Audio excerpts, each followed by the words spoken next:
పేరు రాకేష్ అండి. నేను స్టేట్ బ్యాంక్ ఆఫ్ ఇండియాలో వర్క్ చేస్తాను. నేను 2014 బ్యాచ్ శ్రీహర్ష. సో ఎగ్జామ్కి ఎలా ప్రిపేర్ అవ్వాలి, ఎలా క్రాక్ చేయాలి అనేది ఇట్స్ టిపికల్ క్వశ్చన్ అండి. అంటే ప్రతి ఒక్కరూ కూడా మనం 6 మంత్స్ కానీ 1 ఇయర్ కానీ అలా ప్రిపేర్ అవుతూ ఉంటాము. సో ఎగ్జామ్కి వెళ్ళే ముందు మాత్రం చాలా మైండ్ క్లియర్గా పెట్టుకొని చాలా పీస్ఫుల్గా వెళ్ళి ఎగ్జామ్లో కూర్చోవాలి. సో ఎగ్జామ్ క్లియర్ చేయాలి అంటే కనుక ఫస్ట్ మనం ఎగ్జామ్కి వెళ్ళంగానే టచ్ చేయాల్సింది ఫస్ట్ పాయింట్ ఏంటి అంటే జీకే అండ్ కంప్యూటర్స్. ఈ రెండు టచ్ చేసామంటే మనం 50% జాబ్ వచ్చేసినట్టే. నెక్స్ట్ మనకి మిగిలింది ఇంగ్లీష్. నెక్స్ట్ స్క్రీన్లో మనం చేయాల్సిందంటే ఇంగ్లీష్. ఆ నెక్స్ట్ స్క్రీన్లో వచ్చేసి రీజనింగ్, ఆ నెక్స్ట్ స్క్రీన్లో అర్థమెటిక్. ఇలా స్టెప్ బై స్టెప్ మనం క్లియర్ చేస్తూ వెళ్తే లాస్ట్ మనకి టైం మిగులుతుంది.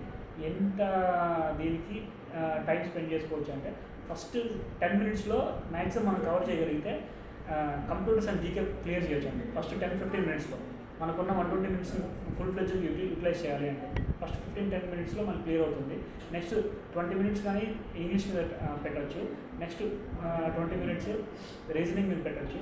మిగిలిన టైం అంతా కూడా అర్థమెటిక్ మీద స్పెండ్ చేయండి. తెలిసిన డ్యామ్ షూర్ బిట్స్ పెట్టండి.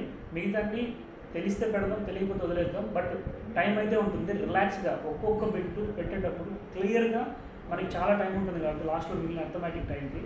సో మనం సింప్లిఫికేషన్ చేసినా ఏది చేసినా కూడా క్లియర్ అవుట్పుట్ వచ్చేవే పెడదాం. పెట్టినవి 25 కానీ 30 కానీ క్లియర్గా పెట్టారంటే ఖచ్చితంగా క్రాక్ చేయొచ్చు. All the best.